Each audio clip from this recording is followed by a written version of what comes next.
How to fix KakaoTalk verification code cannot be sent to this number error. Hello everybody, welcome back to my channel. This is me Bipin Basnath, and today I'll guide you on how you can fix KakaoTalk verification code cannot be sent to this particular number.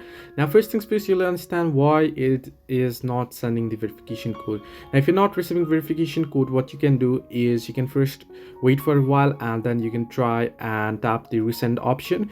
If the 1644 code or Kakao is blocked on your phone, your text messages containing such keywords may have been filtered out, so you want to check your settings information. And first things first, what you want to do is you want to make sure that you have agreed all the terms and conditions. You want to open up KakaoTalk once you download it and then tap on accept and allow.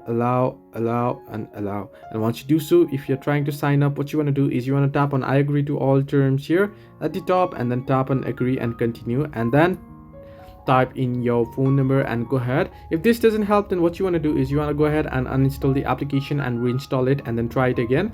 And if still this doesn't help, then it might be the issue within the servers. In that case, what you want to do is you want to wait for a couple of moments, for an hour or so, and then try it again, and you might be able to get a verification code. So this way you can fix Kakao verification code cannot be sent to this number error. Hope this helped you. Do like and subscribe, and do not forget to leave a comment down below if you have any further issues.